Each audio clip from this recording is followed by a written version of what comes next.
morning. It's 11. Good morning. Day 52 is called For Example. 2 Chronicles 1:3. Then Solomon and all the assembly with him went to the high place which was at Gibeon, for God's tent of meeting was there. Leadership is not reserved for official institutional positions recognized by title and business card. If you're a parent, you're a leader. If you interact with others at work, church, or anywhere people gather for shared purposes, your life creates an impact. Yeah, can you guys refrain from screaming, please? Thank you. No matter what seat you occupy, if there is another individual looking to you for direction, even just one, you're operating from a seat of leadership. That's why, as we study and glean from God's word, we shouldn't only be looking for those things that speak to us as individuals and to our personal needs, but also transformative insights into what successful leadership of others looks like. One of these principles comes from the unexpectedly obscure scenery of 2 Chronicles, right at the beginning of Solomon's reign. Mark it well. He didn't just tell people what to do, he led them in what to do. He didn't just point them to Gibeon, he went with them. As king, Solomon was a leader of leaders, giving them instructions on how he expected them to operate within their specific spheres of influence. Solomon spoke to all Israel, verse 2 says, to the commanders of thousands and of hundreds, and to every leader in all Israel. We're not told exactly what he shared with his leaders that day, but we do know what happened next. They all went to make burnt offerings to the Lord, with Solomon at the head of the traveling party. They didn't go because they were sent. They went because he led the way. They went with him. He took them there. Leadership is never measured by what you say so much as the direction you choose to go. The example you're setting, is it worth emulating?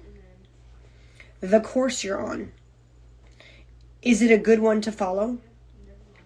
Important questions. Because the patterns of responsibility and character you set, whether you realize it or not, will form a pathway that others will walk. Are you modeling a diligent work ethic? Do your habits inspire others to faithfulness and good stewardship? Does a wrinkle in your day cause you to panic and complain? Or does your example instead lead people toward faith and confidence in God's ability to handle problems? What your children see in you, they register and remember. What others see patterned in your life, they internalize and file away. So don't just tell them what you think is right or what you want them to do. Show them as you, quote, walk in a manner worthy of the Lord. Colossians 1:10. Don't just send them out, lead them. 1 Timothy 4:12. I'm glad this is hitting home, Jen. Oof, I love it when something hits home for somebody. Let no one look down on your youthfulness, but rather in speech, conduct, love, faith, and purity. Show yourself an example of those who believe. He speaks to me. This is where you apply this to your life, this lesson. Who are some of the people you strive to pattern your life after? How has their example impacted you? What do you want your example to say and set for others? If I then, the Lord and the teacher, washed your feet, you also ought to wash another's feet. John 13:14.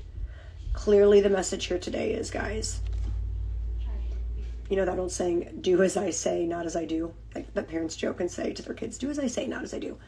This is the biblical way of saying, if you do what you're supposed to and not just tell people to do it, they will follow your lead naturally. That's what makes you a leader, not telling them what to do, showing them in your own way how to do it. And I think that this is a really awesome lesson for moms and dads, parents. And I can relate. I always say mom first because I'm a mom.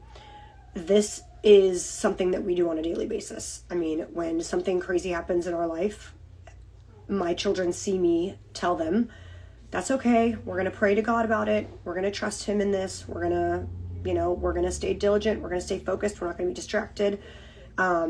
We have the opportunity every single day as parents, even if your kids are grown, to have this natural leadership be abundantly clear in our lives. You don't have to set examples necessarily for people in your workplace. What I'm saying is some of you don't have a workplace where there's people to set examples. So you might feel like, well, this doesn't apply to me because people don't follow my lead. There is someone in your life, maybe you don't even know, that is watching and is following your lead, whether you know it or not. But as parents, we know that there are people following our lead. So we are called to set this example every freaking day. All right, day 53, built for abundance. See you tomorrow.